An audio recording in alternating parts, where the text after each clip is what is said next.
Pals, I see you. Welcome on in. I'm just trying to. It's been one of those days, pals. Oh my gosh. I'm just trying to just get it posted, send it to my story, do what I gotta do. Pals, thank you so much for being here. You here right on time. I see you.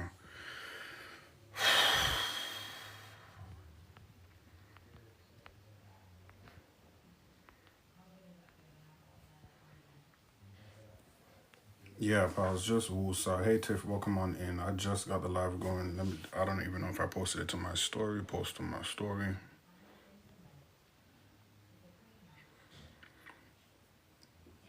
Okay, I kind of wanted Good evening, blessed believer. Welcome on in. Let me just play my song in the background as we're going, and then when she comes in, she'll hear my song going. So as you guys know, or maybe y'all don't know, but one of my friends here on TikTok made me a song. So that's gonna be my intro song that we play as we start my lives and probably as we end the lives. Degrees frame, yeah. So yeah, my friend made me a song. So as you know, 6K likes. We're grabbing our daily heart. Me once we get to 6K likes, we're gonna go ahead and get started. We all know what to do. Good evening, blessed believer. I don't know if I told you. Good evening, pals. Thank you so much for being here. We are grabbing our daily heart meter, reposting the live, and tapping until we get to 6K. Yeah. My friend made me a song. Builds up rooms and builds up crowds. Shows you how to move with grace. Lead with wisdom, own your space. It's office hours with Dr. J. Tuesday nights at 7, we're on the way. Trending topics, breaking it down. Bringing real experts into town.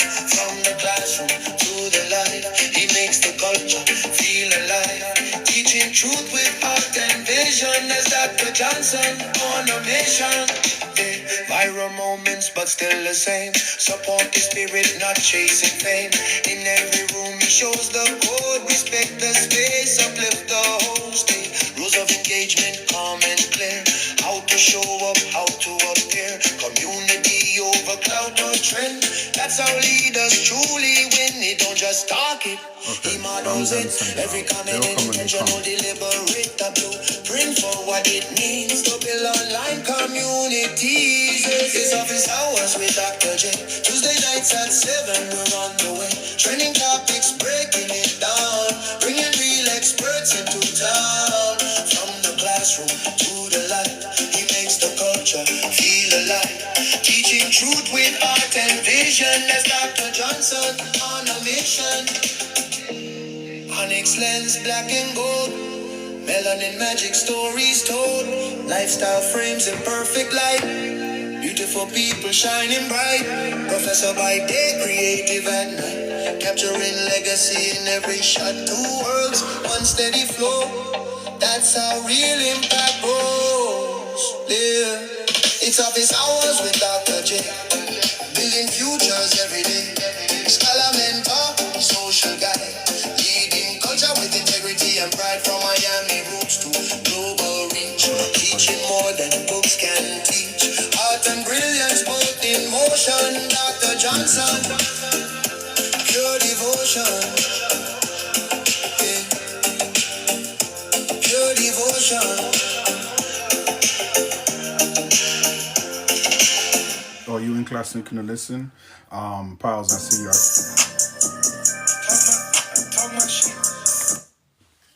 So embarrassed. Hold on. Everybody, welcome on in. We are grabbing our daily heart me. Once we hit 5K, 6K likes, we're gonna go ahead and get started. I appreciate you, Miss L. I see you. Thank you so much for grabbing your daily heart me. Miss Carlotta, I see you. Thank you so much. As we all know, we're getting to 6K. Once we hit 6K likes, we're gonna go ahead and start with our trending topic in healthcare. Then we're gonna do our interview, and then we're gonna wrap it up with some professor tips. So once we get to 6K likes, we'll go ahead and get started. Dr. Berry, I see you. Thank you so much for being here. Helping professionals move along. Find your place, step in your field. Knowledge is power when it's revealed. You don't just teach it, he lives it loud. Builds up rooms and builds up crowds. Shows you how to move with grace. Lead with wisdom, own your space. It's office hours with Dr. J. Tuesday nights at 7, we're on the way. Trending topics, breaking it down. I'm just trying to pull up my information.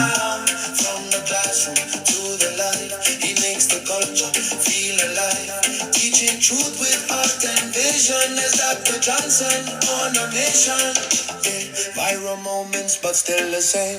I see you with the I see you with the In every room I see you with the shows the thing, good, with the respect the level up. I space of appreciate you, them pals. I posts. forgot what it's Rules of called. engagement, calm and clear. How to show up, how to appear. Community. Y'all, it's 6K. We're gonna get started. Because today I wanna do my thing and then wrap up by a certain time because of my friend is hosting a live at 9, so I wanna be done by a certain time today. But I still wanted to make sure, I stay consistent with my people. So everybody who is here, thank you so much for being here. I appreciate you. Welcome to Office Hours with Dr. Johnson. Hold on, let me pull up I was pulling up my information. So, perfect. Thank you so much. We're just gonna breeze through this.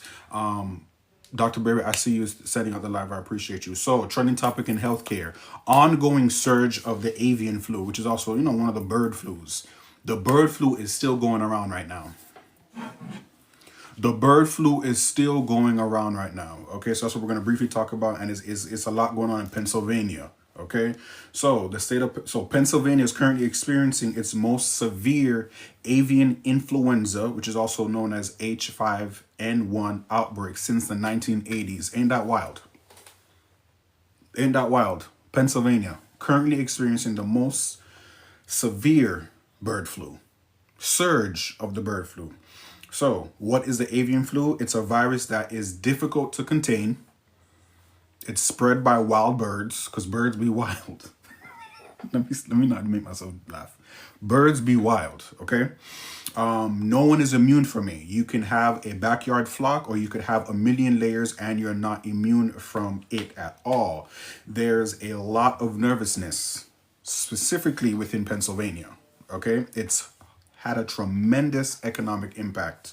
And again, one of the things that they are looking forward to highlighting is the investment that has been made by the Commonwealth of Pennsylvania overall to help them assist with this outbreak. This outbreak is wild. Why are they not talking about this?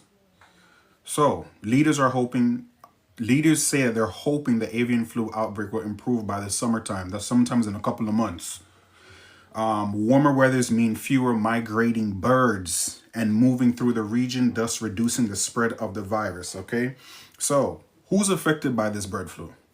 Poultry, wild birds, cows, cats, and humans, okay? Poultry. Avian influenza infects birds' respiratory and gastrointestinal tracts and has been identified in more than 100 species of wild birds worldwide. Okay? Wild aquatic birds like gulls, terns, and shorebirds, and wild waterfowl such as ducks, geese, and swans are natural hosts of the avian influenza A virus. Okay? This virus may spread in a few ways. Direct contact between infected birds and other animals, which is how cows are getting infected. From contact with virus-contaminated environments or animal byproducts. Okay? Avian influenza virus through the air, droplets or dust. Very rare. Limited person-to-person spread has occurred within other counties or states. Okay? Direct contact. They're making an emphasis on direct contact. So, there are people who still, do farming. They still grow their own food. Okay? These people who have chickens and birds, they even put a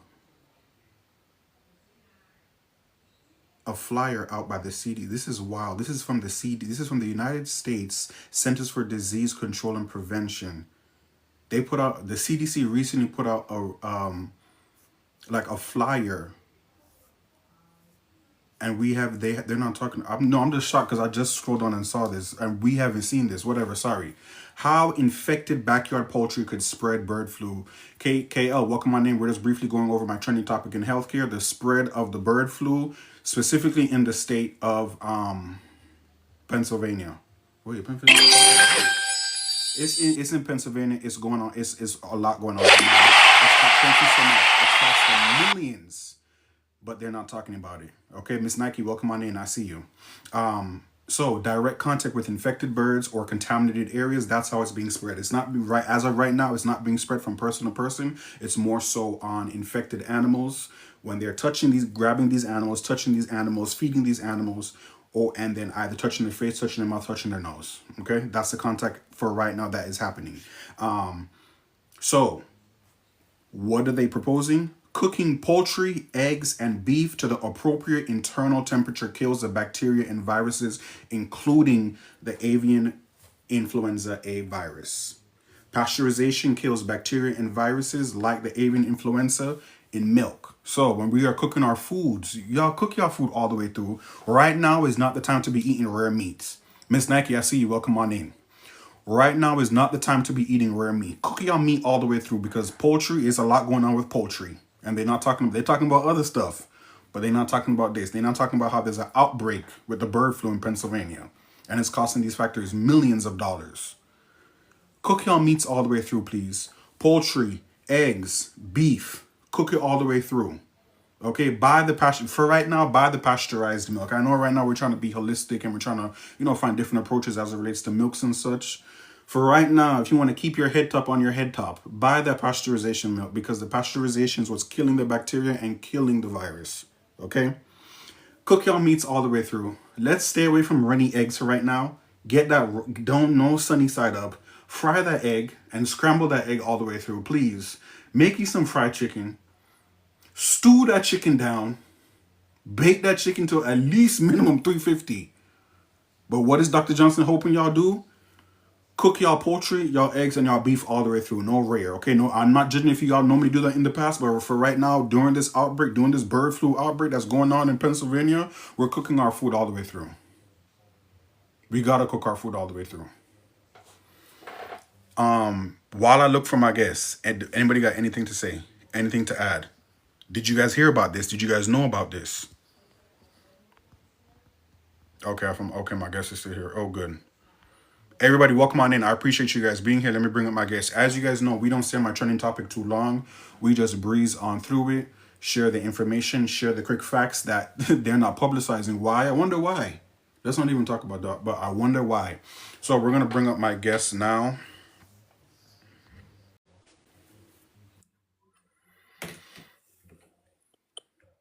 Dr. Berry, can you see me? Can you hear me?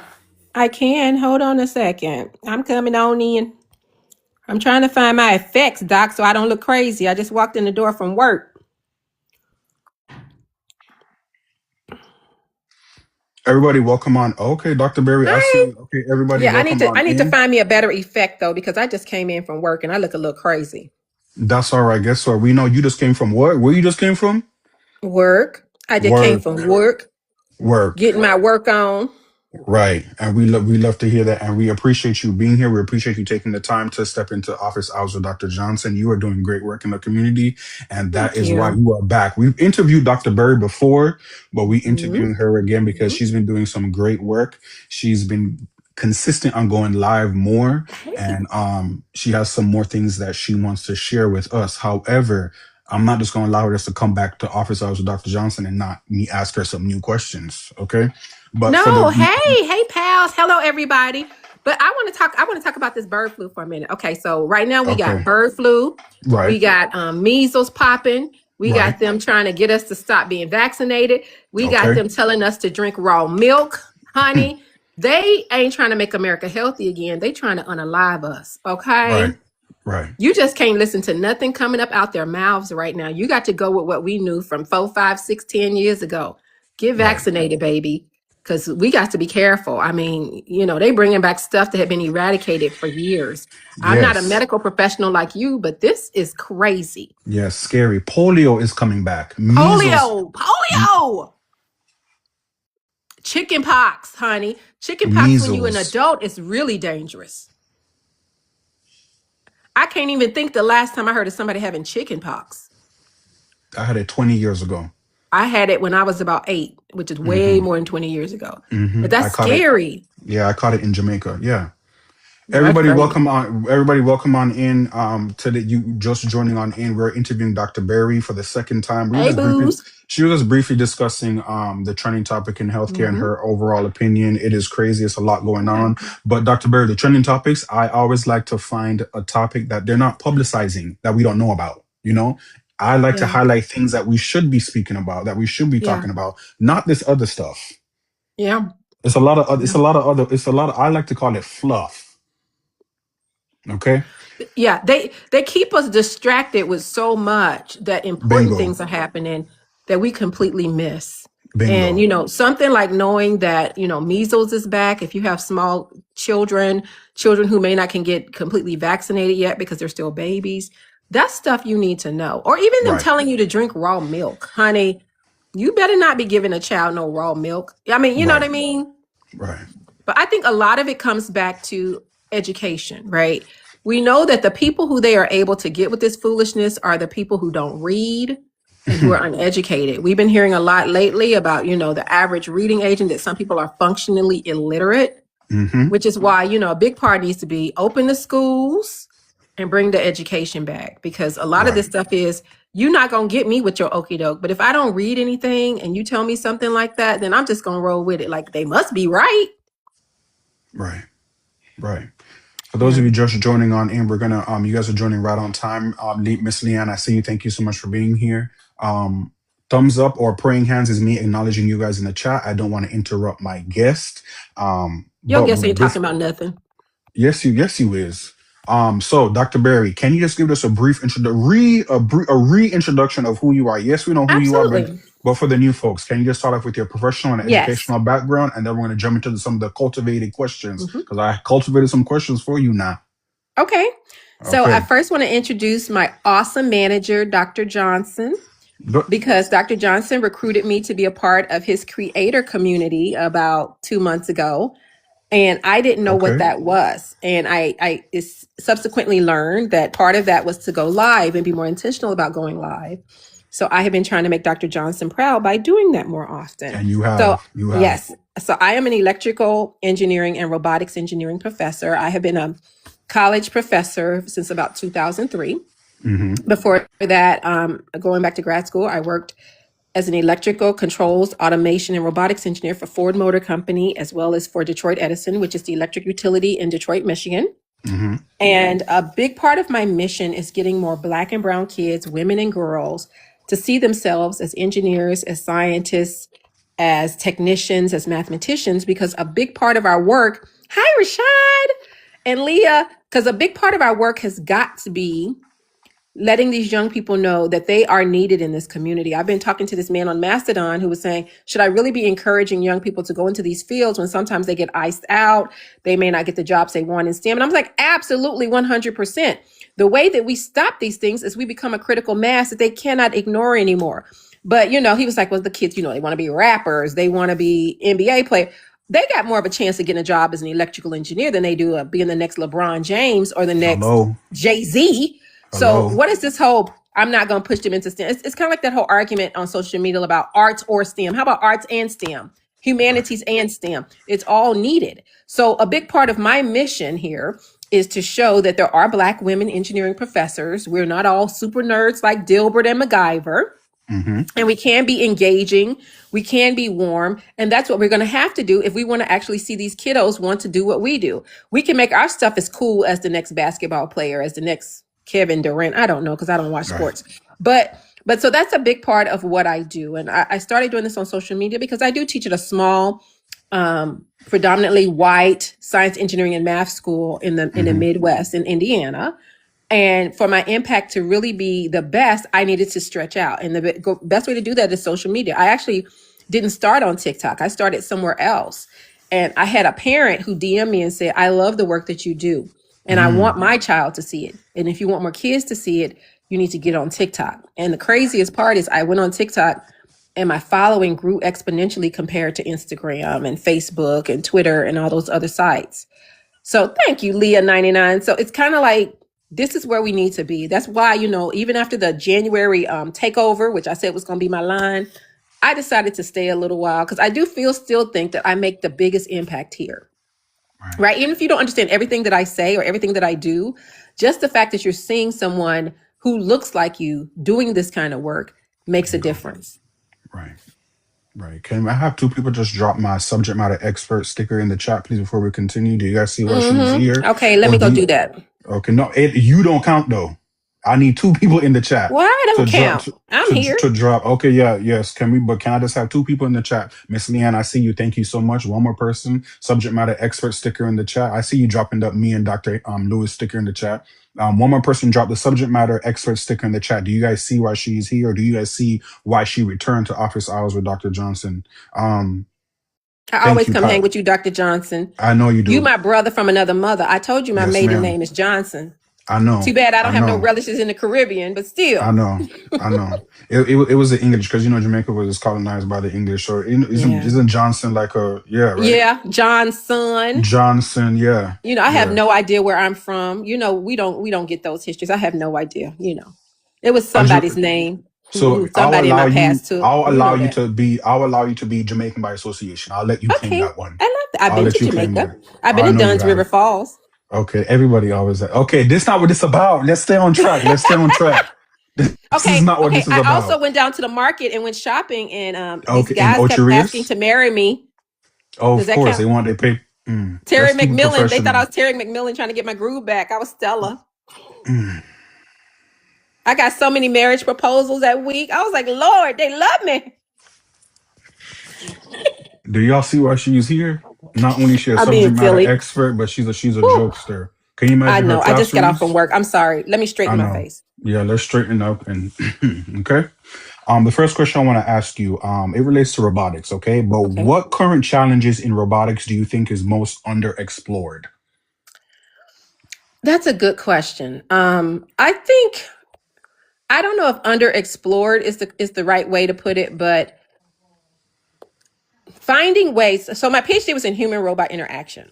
Mm-hmm. I think finding ways for robots to be ubiquitous or used in households to help people in a way that doesn't scare them. Like you Mm, see a lot of people doing research in this area, but nobody has broken through yet in a way that people would feel comfortable with. I think part of it okay. is the whole negative impacts about artificial intelligence. We know, but there's two kinds of artificial intelligence. There's these large language models that are farming people's data with and without their permission and being trained on your data to generate images, generate videos, to have conversations with people. And we know there's been horrible things that have happened, like telling people to unalive themselves and also the data centers and the water and the energy being used for these large animals. Mm-hmm. So that's one thing.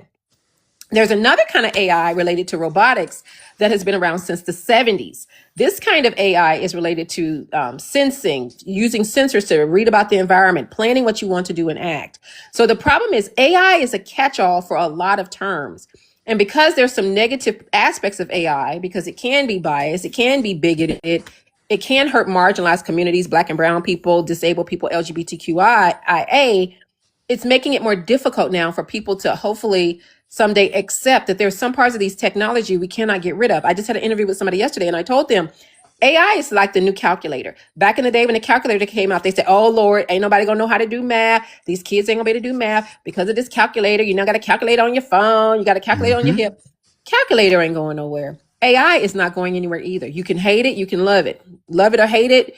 It's not going anywhere. So rather than saying I'm anti AI and AI shouldn't be here, let's figure out how to get the policies in place that we need so that AI can be used in a way to help us and not hurt us. Right. Unfortunately, policy has to come from the legislator. And we know right now that whenever technology people get in front of these 90, 80, 70-year-old Congress people, they don't know how none of this stuff works. So they asking all kind of crazy questions that ain't got nothing to do with nothing. So yes, we do need policy to regulate AI and Mm-hmm. regulate the millionaires and billionaires who are trying to take advantage of AI.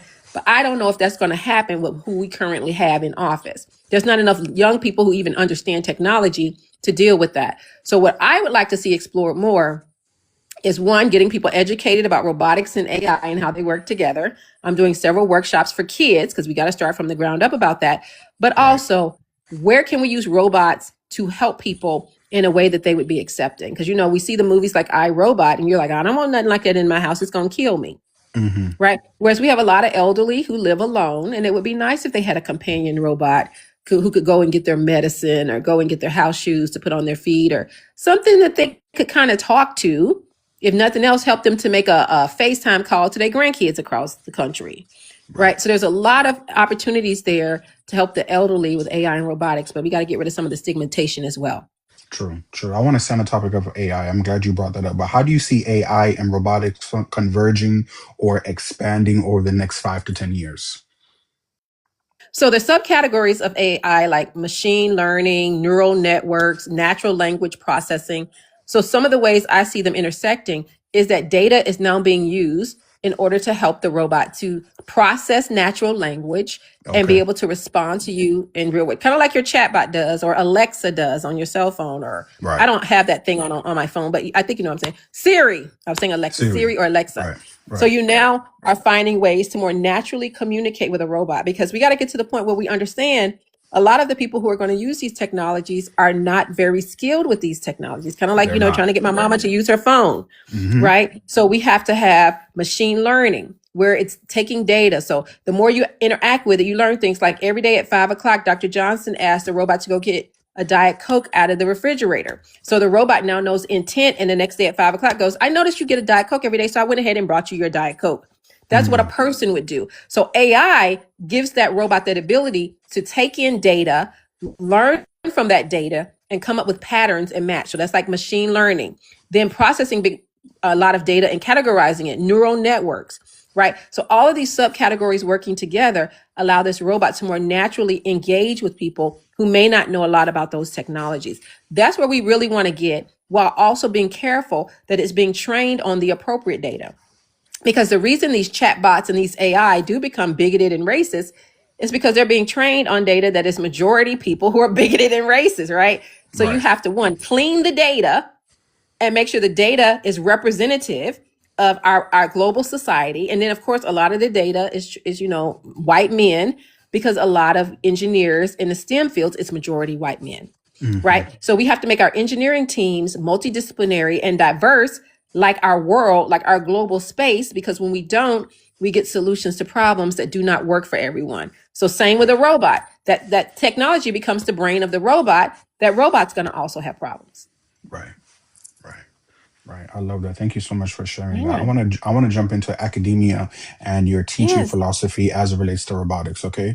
How do you keep your curriculum aligned with the fast moving industry developments? It is very, very difficult. Lots of It is. reading, Why? Why? because engineering changes exponentially. Software changes exponentially. Mm-hmm. Moore's law, chips, transistors, Okay. they change so fast. Mm-hmm. Sometimes my students are faster than I am. I tell people sometimes my students teach me things that I don't know, right? Okay. Like Okay. I may be doing something because, and to be honest, also money does not grow on trees. Academia does not have an exponential amount of money. So like I'm teaching mobile robotics right now. My robot is tons of reading. My robot is 5 to 10, 15 years old. But even if the technology is changing, I can't re-outfit a classroom with new robots every couple of years because I just don't have the money like that. So instead, like even today, their final projects due tonight, I'm getting all these emails about my robot just broke. This isn't working. This isn't work. Well, you need to get that fixed, John Henry, because we just don't have time to keep changing robots every 5 minutes. They do not grow on trees. It's not, yes, a robot that you can use for a class is relatively expensive.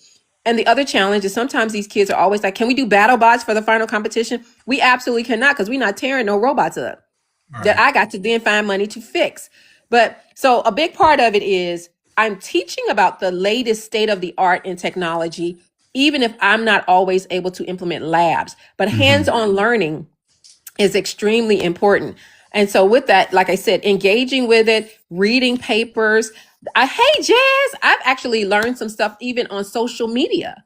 Mm-hmm. Where I'm looking at something on Instagram or I'm looking at something on TikTok and I'll go, oh my God, that's really kind of cool.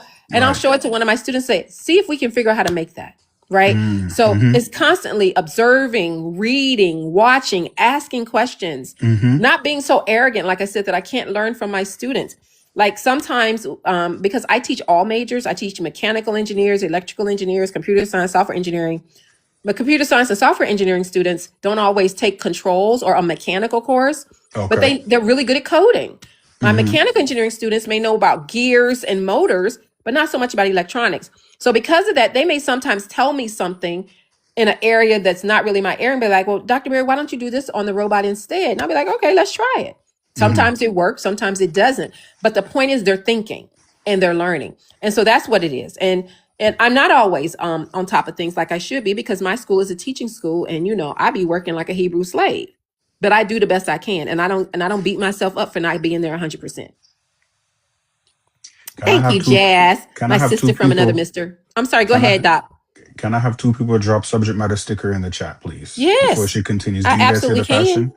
Dr. Berry, I'm not talking to you, ma'am. I'm talking to my people in the chat. My people need to drop two subject matter stickers in the chat, please. Miss Piles, Chief of Staff, I see you. I need one more person to drop that subject matter expert I need sticker. Dr. Johnson to figure out how we can get some And custom made live gifts. That's what I need Dr. Johnson to do. we gonna discuss that. Can I have one more person drop subject matter expert in the chat, please, before we continue? Because I have this next question. I want to see, and you dropping the Jamaican flag. You trying to throw me off? I just got excited. I was wondering what the flag doing. Let's continue, because these people, the people them, they just want to hear. They just want to hear us. They just want to hear us. Okay, so Dr. Berry, Mhm. you just spoke about, you teach different majors. Okay, Yes. interdisciplinary. Okay, so let's stay on that. Yeah. How do you encourage interdisciplinary collaboration, which is why you're here? I'm in healthcare. You're in robotics. So how Hmm. do you encourage interdisciplinary collaboration as it relates to robotics and healthcare, or robotics and climate, or robotics and math? How do you encourage that interdisciplinary collaboration? Well, the way I do it in my mobile robotics class is I tell them the assignments you do in this class are going to require you to understand how sensors work. They're going to require you to Okay. understand mechatronics or electronics, Okay. wiring something and putting it together, which I show sometimes in my live. So I highly recommend that if your coding skills are in the toilet, that you get a computer science student to be your lab partner, because they do Mm-hmm. all the labs in groups of two. They don't always listen. So I'll tell a mechanical, you need to get with an electrical student because you don't know a lot about how all these electronics work. Or I'll tell a mechanical to get with a computer science or software engineering student. Unfortunately, sometimes students are just like, I want to be with who I want to be with. I want to be with my clique. So no matter, I don't force them. Sometimes Mm-hmm. with freshman students, when they don't know each other, I will put them on teams. But when you're a senior, which my robotics class is a senior level class, I let them self-select. And they sometimes shoot themselves in the foot like that, because then it gets really hard. Like I said, their final project is due tonight. Almost no shade, but almost Mm-hmm. every team that came to me today and was like, I'm gonna need an extension, it's not working, was a team of mechanical engineers. And Mm-hmm. it's because the two of them don't have some of those skills that they needed to be able to get this done. All right. My final project, it literally requires all of it. It has a very, very high coding component.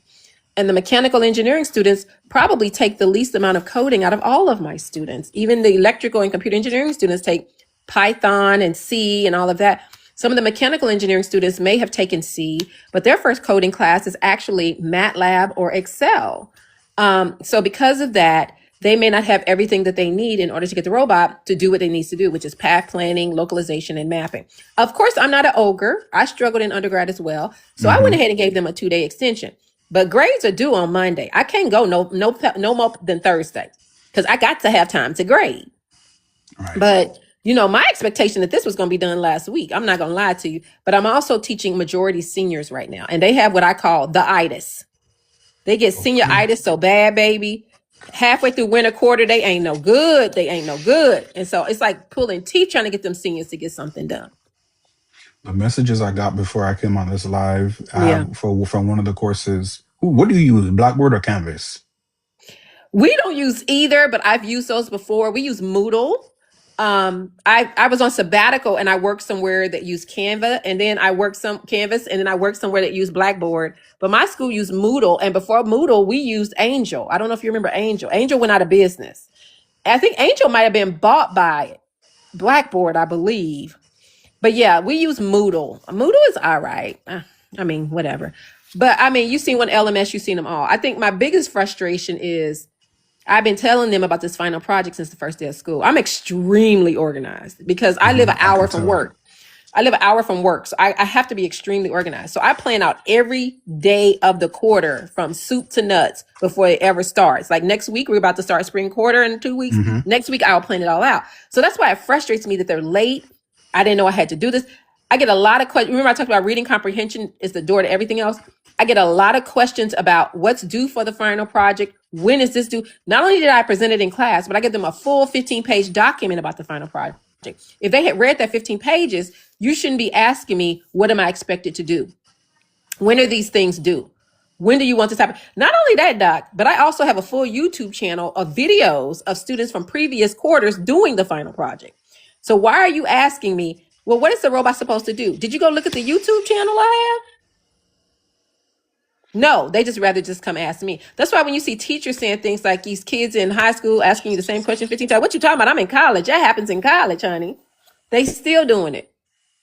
It's refreshing to hear that other professors in other states within other disciplinaries are experiencing the same thing that you're experiencing. Yeah, The yeah. constant having to repeat yourself, the constant having to ask, did you not review the instructions? No. Did you not see the due dates?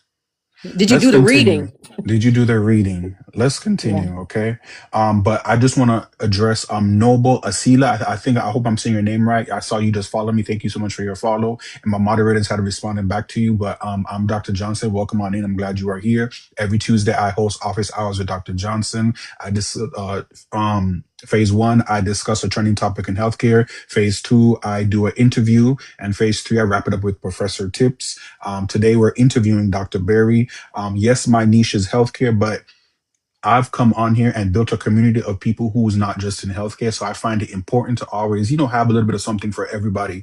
And somebody, even if it's just one person in this chat, is going to enjoy what Dr. Berry has to say, or what the gem she has to drop is going to resonate with at least one person here in the chat. So that's why I don't just stick my interviews to just healthcare. I make sure it's a variety, because once again, I know not everybody is in healthcare, and I'm big on interdisciplinary collaboration. So, Noble, thank you so much for being here, and welcome on in, and thank you for the follow. Let's continue, Dr. Berry. I want to stay on the students real quick, okay? But what would you say is your approach to mentoring students as it relates to research and robotics? Because I know research got a lot of robotics, just like any other field. Research got a lot of robotics, has a lot of research. What would be your approach to mentorship for these said students? So my school is primarily an undergraduate school. It's about Okay. 2,000 students, maybe only 100 or so are master's students. Most of them are course-based masters, not thesis-based. So that being said, all of my research students are undergrads. Okay. That requires a different level of patience. So over the years, I have learned to be extremely patient. In fact, here's my fun fact story for today. I had to go to work today, even though my final exam was yesterday, because I gave some undergraduate students a task of building some robot arms back in August that I need for spring quarter. So August, we talking about what, 6 months? They ran into one problem with this robot. And until I have time to help them with it, they just didn't do it. My students in my research lab are also multidisciplinary. So I have mechanical engineering students, computer science, software engineering, computer engineering, electrical engineering. Right. I had to go to campus today because we're now 2 weeks from spring quarter, and these children still don't have this robot built and working. So that's the difference between being a research advisor at an R1 or R2 school and an undergraduate school. Undergraduate students know that you're not their advisor tied to their PhD dissertation, tied to their thesis. So Right. they come and beg me to work and do research with me. And unfortunately, I can't always vet them well because some of them I haven't had in class yet. I just got to go by what they tell me. And then, Right. when things are going well, if I'm sitting there holding their hand, they do great. But they don't understand that research means I'm going to give you some tasks I don't know either. Your job is not to quit when you get a roadblock. Your job is to get on the internet, start researching, start looking at blogs.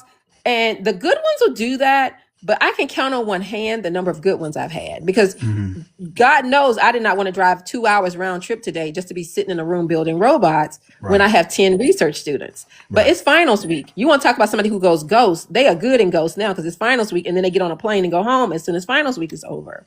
So the key difference is I can give them tasks, but as undergrads, I sometimes have to almost learn the steps before them. And like I told my colleague, if I'm having to do that, I might as well just do it myself. Right. And that's not always fun. So sometimes, even though I chose to be at a teaching school because teaching really is my ministry, thanks, coach, I really sometimes do wish that I was at more of a traditional school. Like my advisor, he was Japanese. He walk in and say, you do this, this, this, and this. See y'all in a week. And if you, God knows you better have it done in that week. Mm-hmm. right? And I don't care what you had to do, who you had to talk to, what you had to cry about, even if you didn't sleep that week, it had to be done. My students are not necessarily like that. One young lady came up to me 6 weeks ago and really, really, really asked to work with me. Mm-hmm. Sometimes I'll tell them I'm only taking work study students now. And the reason why is because so many of them end up wasting my money. I can't be paying you to do research and you're not producing any results. But then I'll be Right. like, if you're a work study student, that ain't my money. No way. Come on, come on, come on. I ain't Mm-hmm. seen that child since. Mm-hmm. Yeah, that So, sounds but so about it's right. kind of like they don't know what research means. So they're like, I Right. want to do research with you. Right. Then they show up and they find out research means I tell you I need X, Y, and Z done. And you need to figure out how to go from ABC to XYZ. And then I leave because I'm busy. I got things to do. Right. Right. Thank you for sharing that. Everybody who's just joining on and who just joined on in Fashion Flair Nique, I see you. Thank you so much for being here. The Hope Collective, I see you. Thank you so much for being here. Coach Rhonda, I see you. Thank you so much for being here. Today we are interviewing subject matter expert Dr. Barry, subject matter expertise on everything robotics engineering. Okay. Dr. Barry, earlier on you mentioned about representation. So I got you some questions about representation. Okay. So Thank we're you. gonna Thanks for doing your discuss. homework. Yes, ma'am, I always do. Can I just have one person dropping the sticker? Do I have a sticker that says he does his homework or Dr. Johnson does his homework? Can I just have this Let's one go person in the look. chat? She said, let's go look. It's for the chat, Dr. Barry, not you, Dr. Barry. Oh, okay, there it is. Dr. Johnson does his homework. I appreciate y'all. Um, Dr. Berry, as it Hmm. relates to inclusion and representation, okay? Fashion Flair, you laughing at me, don't make me laugh. I see earlier on you mentioned the importance of black and brown working within robotics engineering and Hmm. specifically women working in robotics and engineering. That's why I have these set of questions for you, okay? So, Yep. how do you create an inclusive environment in your labs or in your classrooms overall? I think a big part of that is valuing your student's voice. Okay. As an undergraduate student, I didn't always feel valued. And I mean, God knows, and let me not speak too freely because some of my former students do follow me on TikTok. So I don't know who's in here, but Okay. God knows they get on my nerves sometimes. God knows they do. And some of them more than others. I mean, in my head, sometimes I give some of them nicknames. I got one of them, I call him my little boogaboo because he bugs the crap out of me. Mm-hmm. But despite that, I think it is extremely important that you are respectful and understanding and polite and try to encourage their curiosity and their creativity no matter what background, no matter how they come to you. Mm-hmm. You try to appreciate that. Mm-hmm. But that being said, now that I'm an old fart professor, I'm not trying to Mm-hmm. be their friend all the time either. I sometimes have to Okay. tell the junior faculty that my school is very obsessed with teaching evaluations, which we all know do not adequately address or measure teaching effectiveness. In fact, I always say you should really ask seniors or graduates to evaluate our teaching because they don't know yet whether they learn the objectives or not. So they know how they work in the real world or how they work in the follow on class that this one was a prerequisite for. Not to mention Exactly. that a first or second year 19 or 20-year-old has no idea how to assess their learning or how to assess whether I could teach or not. So I Right. now have learned I'm not trying to be your friend. I will be firm with you. Someone be like, someone will say, "Oh, you're like my mama." I'm not your mom. I got one child. She's at home. Right. But I'm not doing you any favors by using the customer is always right model. That's not the correct model for teaching. You are a trainer. I am training you. And Right. sometimes when I am training you, I am doing things for you that you are not going to like. But you don't tell me how to train you in my gym either. And I Mm-hmm. think so. A big part of that is sometimes being firm. I have fired students because you learn from that as well. I will only let you be as unreliable and not show up and not do the things you're supposed to do so many times before I'm Mm-hmm. going to be like, this is not for you. But I give you way more chances than I probably should before I get to that point. But like I said, you can't be wasting my money because money just does not grow on trees, and you have It not don't. produced anything. It And don't. so I think that's a big part of being an academic researcher. If I was, like I said, at a big research group, research lab where this stuff really was tied to my tenure and promotion, like I got to get $1 million, it's Mm-hmm. not. I'm an endowed chair, so all my money comes from my endowment. But I still think you're not helping anybody by letting you continue to be unreliable, not show up, and miss deadlines, and me not do anything, and you not have any consequences. That's not Right. helpful to you, and it's definitely not helpful to me. Right. I love that. Thank you so much for sharing that. Dr. Lewis, welcome on in. Thank you so much for being here. Today we're interviewing subject matter expert, Dr. Carlotta Berry. Okay. Speaking of helping us, Dr. Berry, how can institutions better support diverse faculty within engineering or within robotics overall? Well, first of all, right now, can we get institutions to stop rolling back all their DEIA programs? Whoa. First of Whoa. all, can we start there? But I Whoa. just saw last week, I cannot remember where I was reading this, that they now have found that some of these programs that the Trump administration was trying Whoa. to roll back were Whoa. found not to be constitutional, and that now they actually can remain. I can't remember where I Whoa. read it. I think I read it in maybe a Chronicle of Higher Education. But the challenge is so many of them were so quick to obey in advance and bend the knee that the programs are already gone. And what are the chances of them coming back? My school was one of them. I have a scholarship program that I developed with a colleague in 2009. This Mm-hmm. program was run for 16 years. And right before Trump took office, they were like, you got to strip the website. We can't say anything about minorities. We can't say anything about women. And then eventually they made it so ridiculous that I was like, you know what, just take it down, because you're watering it down so much. It got to the point they wouldn't even let me pick the scholars anymore because I can't see race. I can't see gender. I said, let some students show up for my scholarship program that you expect me to run that don't look like the vision for how I wanted this program to work. And no, we're not going to do that. So eventually the program, they got rid of it. So we still have students on campus because it was, but so they're currently sophomore, junior, and senior students, but I don't have any freshmen anymore. And we now have a new director of admissions, and our enrollment is down, as a lot of schools are, because of the Trump administration's international students are going to Canada and other countries now. Science, engineering, and math is international students. So the number of students from China is down. The number of students from India is down. So now they're getting concerned, and they're like, we know these scholarship programs brought in the students and brought in more Black and brown and female students. How can we bring it back? And Right. Lord knows, I'm kind of like, you can try to figure out how to bring it back now if you would like. I'm not giving any more free labor to this program because you basically spit in my face after 16 years of my labor. So if y'all want to figure out how to bring the scholarship program back, God bless you, have at it. I'm not running it.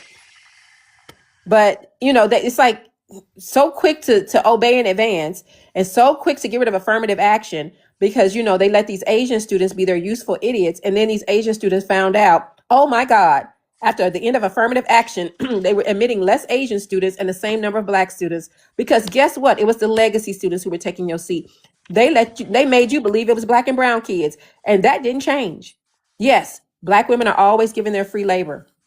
And also, and although that program was my passion project, the way they so quickly let it go after finding out that there was data that showed the number of women and the number of Black and brown students went up because of the existence of that program, even if they didn't get the scholarship, just because they knew there was a program on campus that was there to support them. And then the numbers have basically tanked. Women, especially women, went down a lot because the majority of the people in my program were women. And now they're kind of like, how can we get this back? I don't know. You don't want to be like, I told you so. But the number of times something happens on my campus where they then come scrambling. Let me give you another example. My department has decided we need to have more of a social media presence because potential first year students would like to know what happens in the department. What do the classes look like? What kind of projects do you give? So we're sitting in a meeting for 2 or 3 hours brainstorming. What should we put on YouTube? What should we put on Twitter? What should we put on TikTok? You got a professor sitting in this room with you who probably has 40,000 followers across 4 platforms, and y'all sitting here having that conversation. Why don't you just ask me? Right. Right? Right. It's just so ridiculous. But you know what? I don't need to do no more free labor. Let me just shut my mouth. Y'all go figure out, how do you put up a tweet? How do you make a YouTube video? Yes, they don't know. And I was just sitting there like, why don't you just ask me? I'm not going to do it for free, but I could definitely tell you.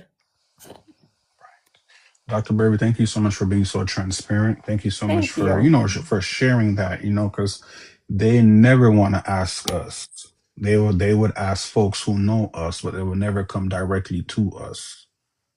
They'd Okay. rather So thank you. die first, die, because they Okay. think they know so much. Same thing happened. I don't know what happened at your university during the pandemic. Before, I used to teach online for University of Phoenix, and I used to teach online for ITT Tech while I was in grad school getting my PhD. Okay. At my university, they announced on a Wednesday the pandemic was starting and we were shutting campus down. And by Monday, everybody had to be online. So we had a Mhm. 3-hour meeting where we were supposed to the faculty were supposed to figure out, how to put up videos, how to use, some people didn't even use the learning management system, how to use the learning management system, how to connect on Teams to your students to teach them virtually. And so they're sitting there, and I'm sitting here like, I have been teaching online for the last 6 years. Ask me. But once again, it's this whole presumed incompetent. You're here because of DEI. You're here because of affirmative action. I'll say somebody in a minute. Yes, I was a beneficiary of affirmative action, but I tell you what, affirmative action didn't get that degree. Affirmative action didn't work that 6 years. Affirmative action didn't write that 300-page dissertation. I can tell you that. Damn, yours was 300? 300, because I had 2 academic advisors. They fought over my direction and they kept making revisions. So I had to satisfy both of them jokers. But so it ended up being 300 pages. But my thing is, and the topic changed 2 or 3 times. 6 years, you heard me, Doc. But yeah, so it's just kind of like they just don't want to believe it. Like, I am probably not even trying to humble brag here. I probably am the most visible and awarded professor on my college campus. There's only like 200 professors. I'm the only Black woman faculty member on campus too. So a lot of times the stuff they're trying to figure out, if they would just ask me, the number of them that come back from a conference and go, do you know, somebody asked me if I know you? I get asked that all the time. And I'm just like, well, yeah, because I'm visible and I'm outspoken, it's kind of like Jasmine Crockett. I think they like the way that I am, but they don't like it enough to put you in positions of power. Think about what's going on with her right now in her Senate run. They love the way she is, but they're basically Kamala Harrising her right now. We don't know what she stands for. We're not sure if she can do this. Stephen A. Smith, she don't want to come on my show acting like he Joe Rogan. Yes, Dr. K. Lewis, yes. They love the way you are. They love your authenticity, but they don't know if they want you in a position of power. From pet to threat. Somebody on TikTok was talking about that the other day. From pet to threat. They love you to be their pet, but they don't want you to be a threat. I want to scroll up in the chat before we continue and address what Rishad said. What was your dissertation on, Dr. Berry? Can you briefly describe what it was on? Absolutely. So I talked about human-robot interaction, so how humans interact. So I initially wanted to be an educator. I wanted to be a teacher. So everything I do has some relationship to teaching and to people and how robots interact with people. So I designed a human-robot interface, which is like a graphical user interface, to make it easier for novice people to interact with a remote robot. Ideally, eventually would become one that would be in a space with you. So I did something called a sensory egosphere, which was a way to model the robot's artificial intelligence. It was kind of like a video game. Can I look at this screen with this information about this robot and tell you where the robot is, what the robot's doing, how to drive the robot, and get some understanding of how to get the robot back to me? One way you could think about this practically now is these food delivery robots that are in some big cities, right? So if I have the robot go to the corner store or go to KFC and get me some food, can I look at the interface on my phone and figure out where is the robot? How far away is the robot? Does the robot actually have my food? Can I query the robot and ask it a question? And will I understand all of that? Right? Because like I said earlier, we got to get to the point where you don't have to have a PhD to know how to run a robot or know how to use a robot. That's why my children's books are so important, because I'm trying to make robotics more acceptable and understanding and universal to people, no matter what your skill level is, no matter what your background is. Exactly. Thank you for sharing that. And Rashad, I hope she answered your question and then some, because I know she did. And I see my friend Educated and Opinion is in the chat. Welcome on in. Dr. Berry, I want to, before we wrap up the representation topic, but why is representation in higher education important as it relates to you being a person of color and a woman relating to the subject that you teach? Why is representation important? Well, it's important for 2 reasons. It's not always for the other. First of all, you can be what you cannot see, but it's a lot easier to be what you can see. So I need to be there so that Black students, Black women know I too can get a PhD. I too can be an engineer.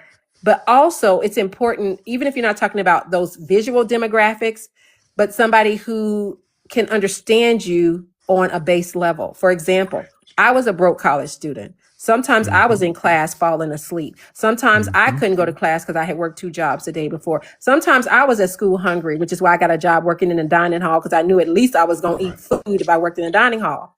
So sometimes the things you're looking for are not necessarily they black like me, they're a woman like me, but that there's somebody who can relate to me. I remember one time I had a student, he had been missing for a minute, and finally I asked somebody in class, I was like, why this boy ain't been in class? They're like, oh, he got arrested for a DUI. Lord have mercy. But somebody who can understand, everybody doesn't come from a privileged background. True. Right. And so I was like, well, tell him when he bailed out, go on and get on back in here in class. So something like that, having that human aspect would have just made so much more of a difference in my life when I was in undergraduate school. If I could have honestly gone to my professors and been authentic that it's taking me 5 years to get 2 degrees and my financial aid ran out. So I have to work at the spaghetti factory and at Ticketmaster. And so I can't always do my homework, or I can't afford this $300 book. So I'm taking my friend's book to Kinko's every day and copying the pages that the homework is on. Right. So having someone who can relate and understand you, even if they don't look like you, like somebody who is invested in you. Right. And sometimes for me, that wasn't a black person. Didn't see a lot of them, didn't have a lot of black professors, but somebody who said, I don't know exactly what you're going through, but I can recognize that and I'm going to work with you. So it's funny because I'm the advisor for the National Society of Black and Indian. Kinko's don't exist anymore. It's like FedEx office now. But it's just like I can work with you. And I do. I don't work with them all the time because I also think that holding a line also teaches a lesson, like I told you earlier. But like when the students were coming to me in a panic today, talking about, oh my God, the robot is broken and everything's due at midnight, turn it in tomorrow. I'm not an ogre. Just turn it in tomorrow. I'm not going to always do that. Now, if you're the person who keeps coming to drink out the well every week, no, baby, you were here last week. Go on with that. Take your 0 and go on. Fail in a class builds character, honey. I failed 2 in undergrad, and I tell them that as well. I didn't pass everything in undergrad. I'm not super smart. I have a PhD, but I got 2 Fs. I got 1 F because I didn't know what was going on and I was lost, and I got another F because of some dumb knuckleheaded boy.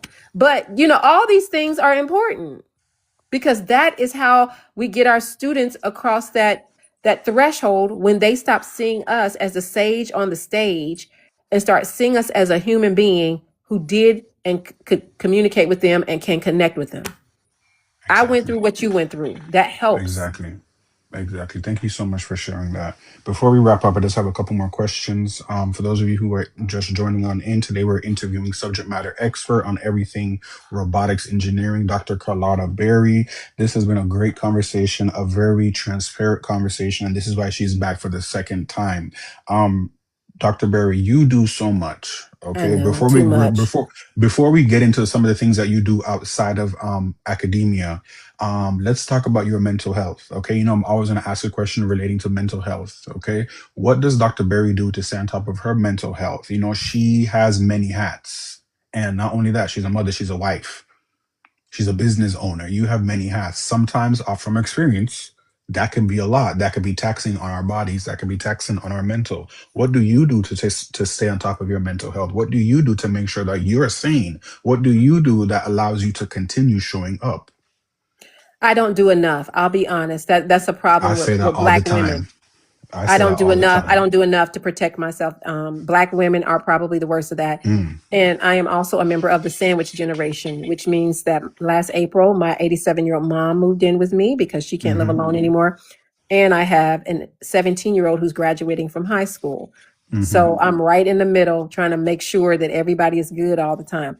And sometimes making sure everybody else is good all the time means I'm not doing like they tell you to do on the airplane, and I am not putting my mask on first. I absolutely am not. And my husband will tell you right now, I'm a workaholic, and that's not healthy and that's not good. But things that I try to do, but I do not do enough of them: reading, praying, right? When I can, doing some of the hobbies that bring me joy, like cross stitching or sewing or doing something like that. Sometimes just stepping away from all of the tasks you have to do. Last night, like I said, their final was yesterday. I should have been grading their final last night. I just turned all that stuff off and I was watching Netflix, honey. I used to say some of my guilty pleasures were reality TV, but as of late, I've gotten so behind on that. I don't even really watch reality TV like I used to. That used to be my mindless activity, but I don't even get to do that a lot anymore. But doing something that brings me joy that is not tied to work. And I don't do that nearly enough. If I had to guess, I probably work 60 to 80 hours a week. I'm not on campus necessarily, but between the evenings and the weekends, checking emails, grading papers, writing, or doing something else, it's probably a good 60 to 80 hours a week. So I do not take care of myself enough as I should. And I'm always looking to do better with that. Vacations.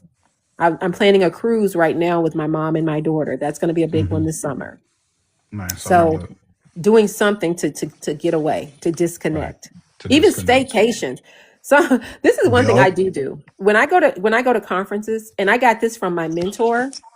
She said, stop trying to be at everything. So let's say I go to a conference that's 4 or 5 days long. I will look through the program book. When I first get the book, I will circle the things I absolutely want to be at. And at least one of those days, I'm not leaving that hotel room. When I'm at that one day, I'm going to be in there with some room service, with some TV, with the chiller. So I take and use that time to have some me time and a staycation as well.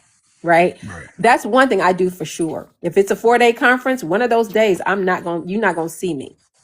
So, because when you go to these conferences, all your colleagues from all over town, oh, can we meet for lunch? Can we meet for dinner? Can I meet you after the opening session, after the plenary and all that on Tuesday? Because on Monday, that's me day.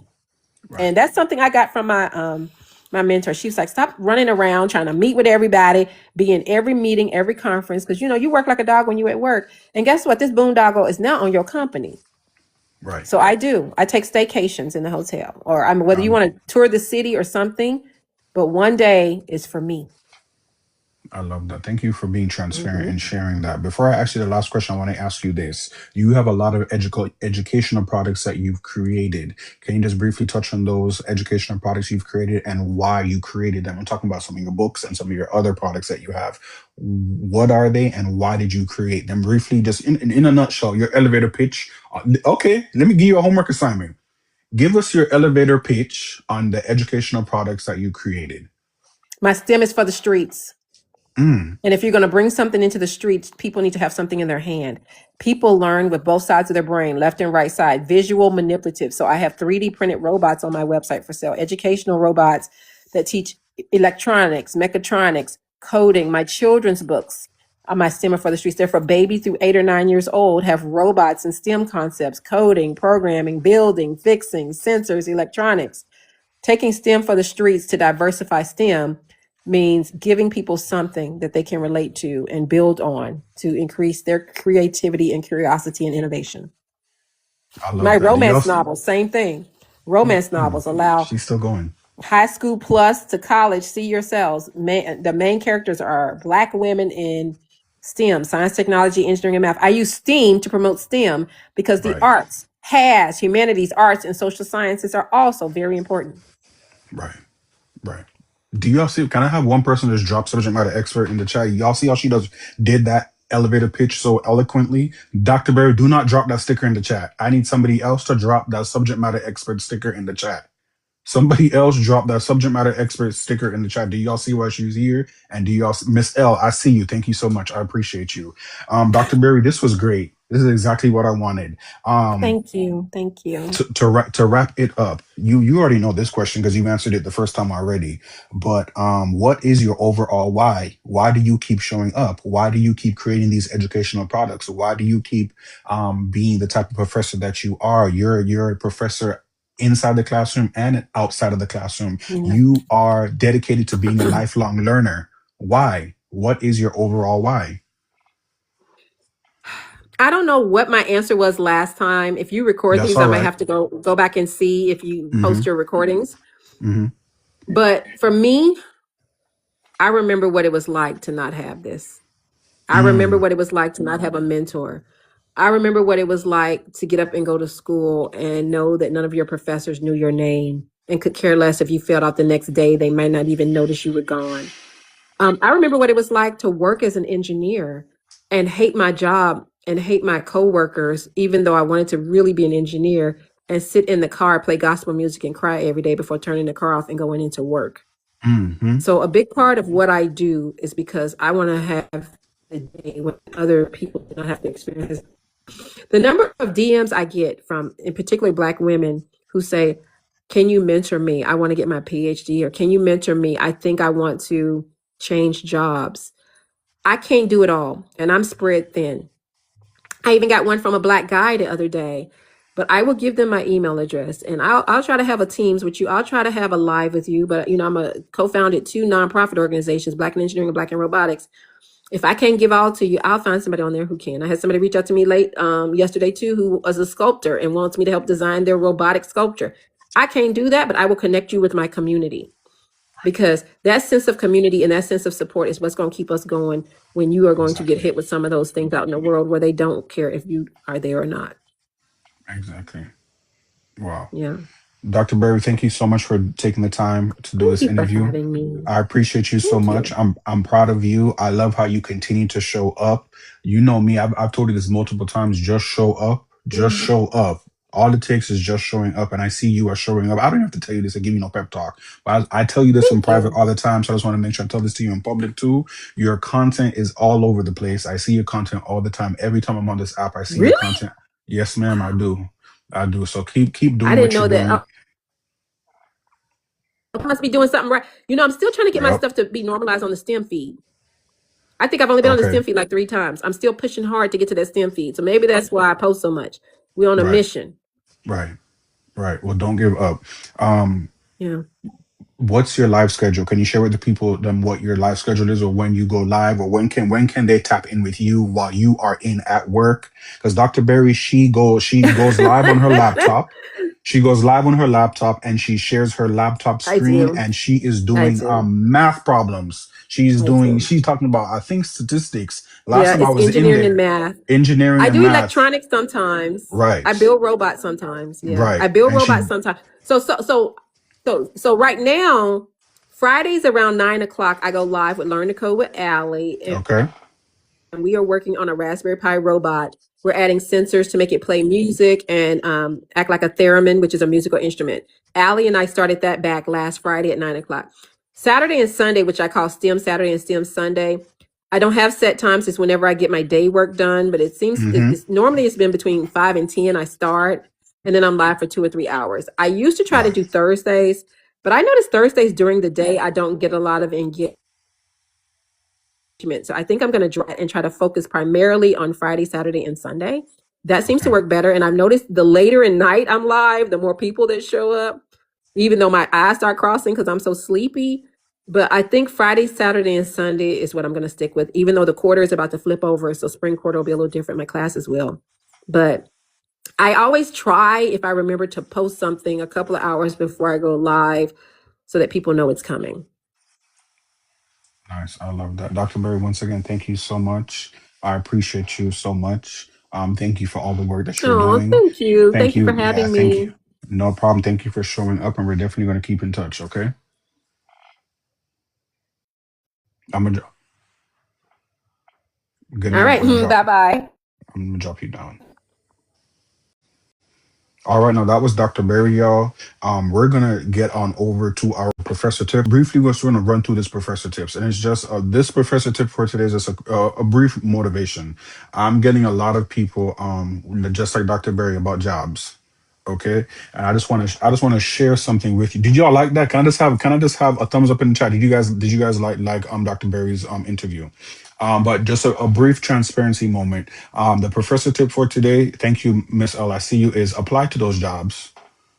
Let me pin that. The professor tip for today is apply to these jobs. Why am I sharing that with you guys? Transparency moments. And I've shared this with a couple of people in a couple of rooms that I've been in, but I applied. Let me take it back. I saw a teaching position that I was interested in. I went to the job posting. I did not apply. Sometimes these job postings will put a contact email at the bottom after they, list out the requirements, the details of the position. Sometimes they'll put a contact email who you can reach out to if you're, interested in said role. Instead of submitting the application, I reached out to that person on the email, and that was the associate dean at the college. Okay.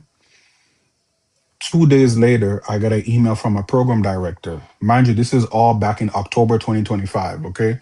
2 days later, I got an email from the program director, and the program director said, Dr. Johnson, thank you so much for reaching out. Our associate dean forwarded your resume. He was impressed, and he said that we need to, reach out to you and see, if you'd be a good fit. Okay. I haven't applied yet. I just reached out to that email that was on. I was like, hey, let me just give it a try. I don't normally do this. I just did it. I just took a chance and just emailed them and sent my resume. They reached back out in 2 days. A couple days after that, we set up an interview. I interviewed. They liked me. They asked me what I was experiencing in teaching. Okay. The next day, they emailed me and they said, right now, we don't have a teaching assignment for you, but we like you. We're definitely going to be in touch. Okay. Let's fast forward months later, 3, 4 months later. Right now, we're in February. They reached out to me this month. Matter of fact, last week or the week before. Dr. Johnson, we have a class that opened up that you'd be a perfect fit for. You would be a perfect fit for this course. Are you available to teach this course, and are you interested? Sure. Yes, I am. I'm Dr. Johnson. Dr. Johnson keeps a job. Okay. Sure. Yes, I am. Keep in mind, I still haven't applied yet. Okay. I meet with them again. First thing he says in the interview, this is not an interview. This is just to quickly meet with you. We met you the first time. You were great. You don't have anything to sell to us right now. We just want to see if you're available, to teach this course. The course is yours, right? I applied to this job 4 months ago. It's about to be 5 months ago when I applied to this job. Technically, I really didn't even submit an application. All I did was send my resume to the email that the job posted on the job requisition. Mind you, not all jobs do this, but a lot of schools do this. They will put the email of the hiring committee. Well, this hiring committee was the dean of that college, right? So I'm sharing this with you also. This school is my mom's alma mater. She graduated from the school years ago. Okay. So I was like, hey, let me just do it. Let's just see what happens. Why am I sharing this with you guys? Sometimes you just have to apply to these jobs. Sometimes just step out of your comfort zone and apply to these jobs. I still necessarily did not submit an application. This week, the program director emailed me, Dr. Johnson, can you just send me your resume again? I'm going to forward it over to HR so that they could review it and approve it. And then can you order your transcripts and send it to us so they could just review? That was my application process. I still have not applied to it. Normally, I apply to it. I do it the traditional way. Apply to the job, attach your resume, put in your references, da da da da da. I just emailed them and sent them a resume. So the tip for you all today, for those of you who are on the job search, apply to these jobs. If you don't get nothing now, something will come. If you don't hear back now, they sometimes let me not give no false hope. 75% of the time they'll reach back out. If you left an impression on them, if they liked you, if they feel as though you'd be a good fit, they'll reach back out to you. We are the I apply I Let me stop saying applied. I emailed them people in October of 2025. How I know is because that's when towards the end of October is when we had the interview. So I emailed them at the beginning of October. We're about to wrap up February of 2026. And they gave me the job. I actually met with them again. I met with another professor at said college again today just to go over the book that they are asking me that I want to teach this class at. And they're also asking me, can you help us redevelop this course? Because we had this course in the back burner previously, and we would like it to be taught in a different perspective. Can you help us? I still didn't submit an application to this job. All I did was send them people a resume, and we connected, and we spoke, and I interviewed, and the job is mine. You guys apply to these jobs, even if you feel as though you're not gonna get it right now. You never know. Apply to these jobs. Oh, I'm all the way at the top. Let me scroll back down. Oh, Miss L, I see you sow the seeds now so you could harvest later. Exactly. I didn't even see all these comments. E Smiley, I see you with the clapping. Thank you. I appreciate you. I didn't even see all of that. I was still at the top. But yes, that's a professor tip that I want to share with you guys. Apply to these jobs. And as you guys know, it's not me boasting and gloating that I got another job. It's me telling you how I got this, how I secured this position. So what I'm telling you is if you see an email on these job requisitions, If you're interested or if you have any questions about said role, here is the contact email for said person. You utilize that. Email them. Here's what you do. Hi, so and so. I recently came across said position, the job listing, and I wanted to, if you guys were still recruiting for this role, or if it's still vacant, et cetera, et cetera. I'd love to learn more about the opportunity. Please see my resume attached and supporting documents attached, et cetera, et cetera. And let's say you still want to apply, still want to submit an application. Go ahead, submit your application. But if you see an email for somebody on that job requisition, reach out to them people. Okay, it can work. That's it. We wrapping it up because I want to make sure at 9 o'clock, Dr. Berry, I see you. At 9 o'clock, I want to make sure I wrap up with enough time because my friend is going live at 9, and she got. I want to make sure I'm there on time. So everybody who is here, thank you so much for being here. The room today was nice and small, and it was quiet. I love this. This was amazing today. I love this. Okay, let me play my song. I was able to get through. I didn't get nervous. Y'all saw I didn't get nervous on y'all today because there wasn't much of y'all in here today, so I was chilling. Dr. Johnson was good. Let me pull up my song that my friend Miss L Meek, she just dropped. Let me pin that in the chat. Hold on. Okay, so Miss L Meek, she made me this song. That's why it's important to build your community here on TikTok. Miss Tanya, I see you. I appreciate you. Okay, you came here late. No problem. But guess what? You still showed up. Thank you so much. Thank you so much for saying that. I appreciate you. I'm about to play my song that Miss L Meek made for me. Yeah, a theme song. So I'm gonna play my song in the beginning. I'm gonna play my song to end it all out. Okay. Let me put up this volume.